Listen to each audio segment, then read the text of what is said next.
یہ وہی عمر ہے جب دنیا میں زمین پر جو چاہتا تھا اللہ قرآن بناتا تھا، لیکن عمر کو بھی ٹوک دیا میرے نبی صلی اللہ علیہ وسلم، اے عمر لو کنت موسیٰ حیا، اگر آج موسیٰ زندہ ہوتا، اگر آج موسیٰ زندہ ہوتا ہے، کوئی چارہ نہیں تھا کہ وہ میری اتباع کر دے، اس نے بھی میری اتباع کرنی تھی۔ ارے اگر موسیٰ علیہ السلام محمد رسول اللہ صلی اللہ علیہ وسلم کی پیروی کے بغیر کامیاب نہیں ہو سکتا ہے، تو یہ جو پیر ہے، نقلی پیر، ان کے کہنے پر چلو گے تو کیسے کامیاب ہو جاؤ گے؟ ملاؤں کے کہنے پر آپ عمل کرو گے کیسے کامیاب ہو جاؤ گے؟ جب ایک وقت کا اول العظم پیغمبر ہے حضرت موسیٰ علیہ السلام، نبی نے فرمایا اگر آج وہ زندہ ہو جائے، اگر میری اعتبار چھوڑ دے گا، موسیٰ بھی گمراہ ہو جائے گا۔ موسیٰ کی ہدایت کس پر مضمر ہے؟ جب وہ آج اگر وہ پیدا ہو جائے، اس کو میری اتباع کرنی ہے۔ جب محمد رسول اللہ صلی اللہ علیہ وسلم آگے، باقی تمام دین جو ہے منسوخ ہو گئے، اور ناسخ ہے محمد رسول اللہ صلی اللہ علیہ وسلم کی شریعت قرآن، یہ ناسخ ہے، باقی سارے منسوخ ہیں۔ ایمان لانا ہے زبان اور دل سے، ان پر ایمان لانا ہے، لیکن عمل قرآن پر ہوگا، عمل کتاب و سنت پر ہوگا۔ تو موسیٰ علیہ السلام کے لیے بتایا گیا کہ اگر وہ بھی ہوتا، اس نے میری اتباع کرنی تھی، میرے پیچھے پیچھے چلنا تھا، میری شریعت کو اس نے فالو کرنا تھا۔ تو حضرت عمر رضی اللہ تعالی نے پتہ ہے کیا پڑھا؟ رضینا باللہ ربا وبالاسلام دینا وبالمحمد صلی اللہ علیہ وسلم نبیا۔ ہم راضی ہیں اللہ کے دین ہونے پر، اللہ ہونے پر راضی ہیں، اسلام کے دین ہونے پر ہم راضی ہیں، اور ہم محمد رسول اللہ صلی اللہ علیہ وسلم کی نبوت رسالت پر راضی ہیں۔ اس وقت لازمی کیا ہے؟ شریعت محمدی کو فالو کرنا، اس کے بغیر چارہ نہیں، اس پر عمل کرنے کے بغیر کوئی نجات نہیں۔ عمل کرو گے نجات ملے گی، عمل چھوڑ دو گے نجات نہیں ملے گی، نجات موقوف ہو جائے گی۔ جنت کا دروازہ کھلنے کے بجائے جہنم کا دروازہ کھلے گا۔ جنت کا دروازہ اگر کھولنا ہے وہ ایک ہی چیز سے کھلے گا، وہ محمد رسول اللہ صلی اللہ علیہ وسلم کی شریعت سے کھلے گا۔ تو یہ چوتھا مسئلہ تھا،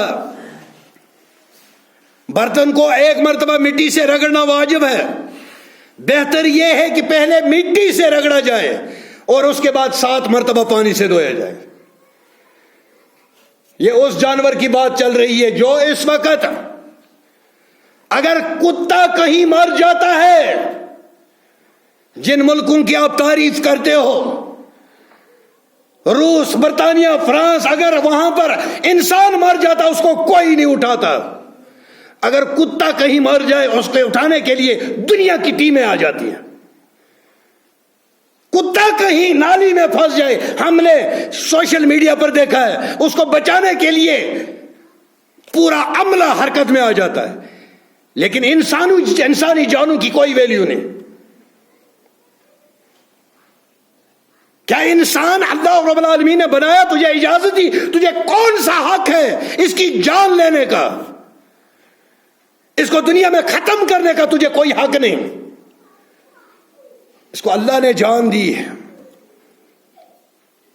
امن سے تو رہنے دو، لیکن دعوے ان کے انسانیت کے بہت سارے ہیں۔ جو روس، امریکہ، فرانس، برطانیہ یہ دعوے جو کر رہے ہیں وہ کھوکھلے دعوے ہیں۔ اگر بردبار صحیح دعوے ہیں وہ اسلام نے کی ہے، محمد رسول اللہ صلی اللہ علیہ وسلم کی شریعت میں وہ ہر چیز ملے گی، ہر مذہب کو ماننے والوں کا تحفظ ملے گا اس شریعت میں۔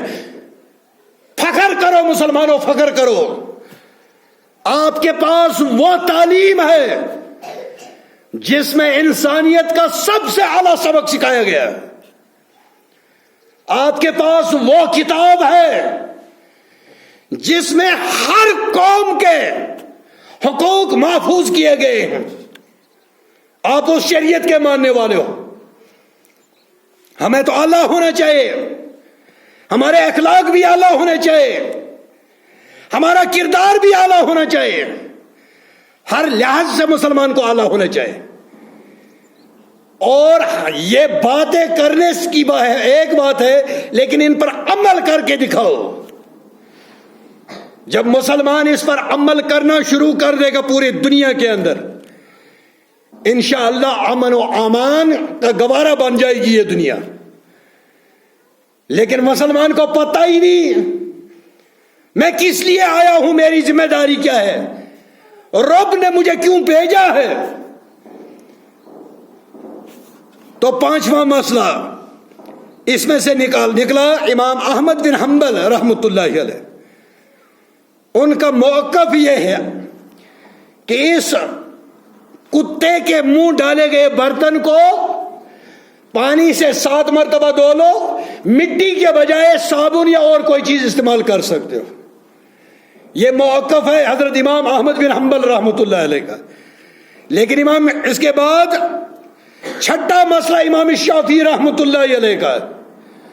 وہ بولتے ہیں کہ نہیں, کوئی چیز اور استعمال نہیں ہوگی, بلکہ اللہ کے نبی نے مٹی بتایا ہے, مٹی سے ہی یہ پاک ہوگا, اور کوئی چیز استعمال نہیں کی جائے گی. بہرحال ان دونوں پر عمل ہو سکتا ہے. کیسے؟ آپ کسی ایسی جگہ رہ رہے ہیں جہاں پر آپ کو مٹی نہیں ملے گی, کیا کرو گے؟ صابن سے دھو لو گے. امام احمد بن حنبل رحمۃ اللہ علیہ کے موقف پر عمل کرو گے. مٹی سے دھو لو گے تو امام شافعی رحمۃ اللہ علیہ کے قول پر عمل ہو جائے گی. لیکن یہاں پر جو مراد ہے, کسی بھی صورت میں تب تک اس برتن کو استعمال نہیں کیا جائے گا جب تک نہیں یہ پاک ہو جائے. اور یہ پاک ہوگا شریعت کے اصولوں کے مطابق جب آپ اس کو پاک کرو گے. اگر شریعت کے اصولوں کے مطابق پاک نہیں کیا تو پھر یہ برتن پاک نہیں ہوگا. اور 7واں مسئلہ میدانی طب, جو میڈیکل سائنس ہے, اس سے بھی یہ منکشف ہوا ہے کہ جو یہ کتا ہے اس کے جسم میں بہت مہلک جراثیم ہے.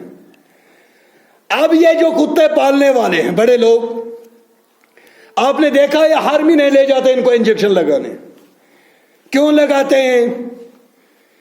تاکہ اگر یہ کتا کسی کو کاٹ لے, وہ مہلک جراثیموں سے انفیکشن کے لیے بچنے کے لیے اس کو کتے کو انجیکشن لگائے جاتے ہیں. کیوں لگائے جاتے ہیں؟ ایسے ہی رکھو نا. پھر انجیکشن اس لیے لگائے جاتے ہیں کیونکہ اس کے اندر جو مہلک جراثیم پائے جاتے ہیں, اگر جراثیم نہ ہوتے پھر اس کو انجیکشن نہیں لگائے جاتے. آپ نے کبھی دیکھا ہے پشو ہم پالتے ہیں, بھینس, گائے, بکری, بھیڑ, ان کو انفیکشن کا کوئی انجیکشن لگتا ہے؟ ہاں, اگر یہ بیمار ہو جائیں تو آپ انجیکشن کرتے ہیں. باقی ان کے جسم کے اندر یا منہ کے اندر کوئی بھی ایسی چیز موجود نہیں جس کی وجہ سے ایک انسان کو مہلک بیماریوں کا شکار ہو جائے. لیکن اللہ کے نبی صلی اللہ علیہ وسلم نے ان چیزوں کا بتایا جو واقعی مہلک ہیں. اب ایک سوال اور پیدا ہوتا ہے, کیا یہ نبی نے اپنی طرف سے بتایا؟ نہیں, بلکہ اللہ کی طرف سے حکم تھا. کیوں ہم بار بار ایک قرآن کی آیت پڑھتے ہیں, وما ينطق عن الهوى ان هو الا وحی یوحى. نبی اپنی طرف سے کوئی حکم نہیں دیتے. نبی وہی بات بولتے ہیں صلی اللہ علیہ وسلم جس کا میں حکم دیتا ہوں. اللہ کہتا میں حکم دیتا ہوں, میرے بولنے کے بغیر, میری اجازت کے بغیر نبی کریم صلی اللہ علیہ وسلم نہیں بولتا. یہ حکم ہے. تو اس جانور, یہ مہلک امراض, اگر ان سے بچنا چاہتے ہو تو ایک حدیث میں اس کا مفہوم ایسے ہے کہ جو کتا پالتا ہے اس کے اعمال میں سے ایک قرات کا ثواب روزانہ اس میں سے کم ہوتا ہے. ایک قرات معلوم ہے احد پہاڑ کے برابر ہوتا ہے. تو ہمارے اعمال اتنے نہیں ہیں. جو اعمال ہم کر رہے ہیں وہ احد پہاڑ کے برابر ہے. ہمیں یہ گارنٹی ہے. اس لیے اگر اس کی ضرورت ہو، جیسے بھیڑ بکری پالنے والے وہ جنگلوں کے اندر رہتے ہیں، ان کو ضروری ہے، لازمی ہے، وہ رکھتے ہیں، ان کے لیے اجازت ہے. شوقیہ طور پر اپنے کمروں میں، اپنے بستروں میں اپنے ساتھ سلاتے ہیں. میں نے بولا نا، وہ بستر ہم جو مڈل کلاس کے لوگ، ہمیں وہ دیکھنے کو نہیں ملے گا جو ان کے کتوں کو ہوتا ہے. بڑا پیار ہے کتوں کے ساتھ، بڑا پیار ہے جانوروں کے ساتھ، بڑا پیار ہے، لیکن انسانیت کے سب سے بڑے دشمن. اور تعلیم کیا دیتے ہیں؟ تعلیم بہت بڑے بڑے دعوے، اور اس دعووں میں سے ایک دعویٰ ہماری مستورات کو بھی ان نے بیوقوف بنا دیا. حقوق نسواں، عورتوں کے حقوق مسلمانوں نے غصب کر لیے. بھائی عورتوں کو وہاں پر جیسے ہم نے عورتوں کو زنجیروں میں جکڑ کر رکھا ہے. کیا کر رہے ہیں؟ پردہ کیا ہے عورتوں نے. اصل میں یہ صنف نازک اس عزت والی چیز کو بازار میں اس کو ننگا کر کے اس کو لیلام کرنا چاہتے ہیں. جس طرح سے وہ ذلیل ہو گئے، وہ سوچتے ہیں کہ وہ جو شریف قومیں ہیں، ہمیں تو نبی کریم صلی اللہ علیہ وسلم کا حکم ہے ہماری عورتوں کو جب بازار نکلو، باہر نکلو، پردہ کر کے نکلو. ایسے زیور بھی مت پہنو جن کی آواز غیر مرد سن لے اور اس کے دل میں کوئی گندی بات ہو جائے، تصور اس کے دماغ میں آ جائے. اللہ رب العالمین نے ان تمام دروازوں کو بند کر دیا جس سے انسانیت کو نقصان پہنچتا ہے. عورت کو پردہ، بولے یہ انہوں نے شاید مسلمانوں نے انہوں نے زبردستی ان کو بند کر کے رکھا ہے. ہوتا ہے نا وومنس ڈے نکلتا ہے، اس میں جلوس نکلتا ہے، ایک دن ہوتا ہے عورتوں کا، حقوق نسواں اپنا حق مانگ رہی ہے. میں کہا کرتا ہوں یہ حق مانگنے والوں، جب یہ حق آپ کو مل جائے گا، اگر خدا نخواستہ اللہ بچائے ہماری خواتین، ہماری بہو بیٹیوں کے اس لعنت سے بچائے، اگر یہ حق مل گیا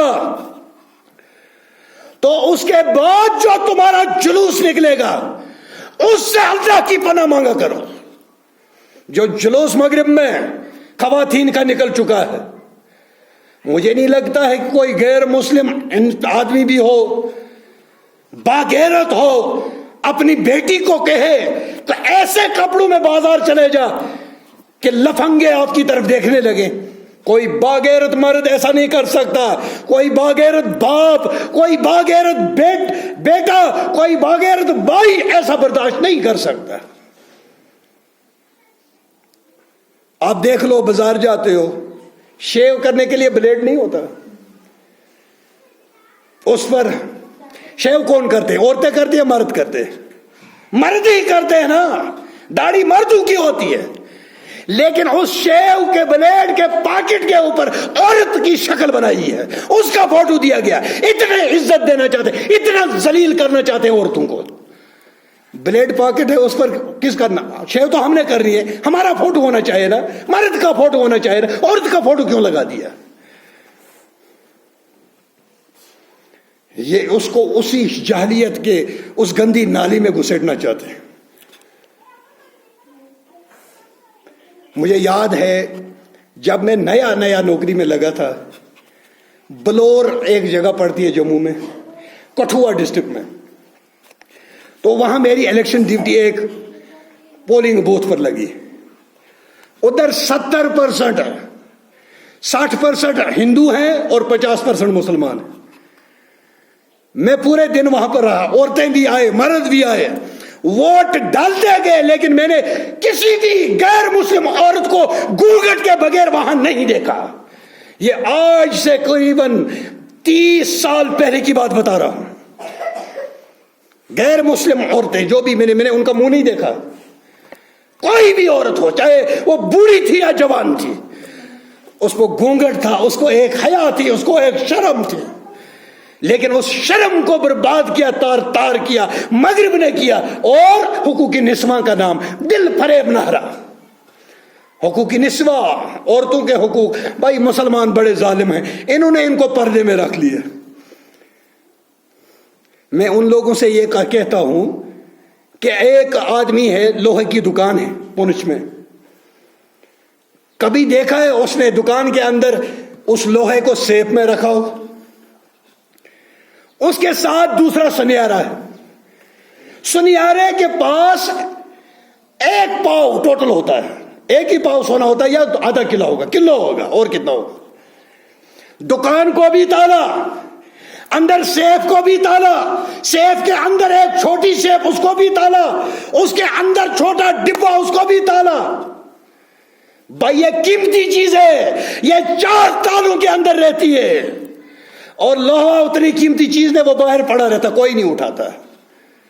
اسی لیے اللہ نے کہا یہ پردے والی چیز ہے، جس طرح سونا آپ 7 تالوں کے نیچے رکھتے ہو، اسی طرح اس کو پردے کے نیچے رکھو گے، تب تک یہ آپ کی وفادار بھی رہے گی، اور جب اس پردے سے ان تالوں سے باہر آ گئی تو پھر اس کی کوئی گارنٹی نہیں۔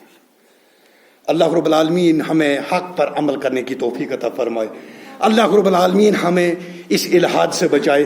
وآخر دعوانا الحمدللہ رب العالمین۔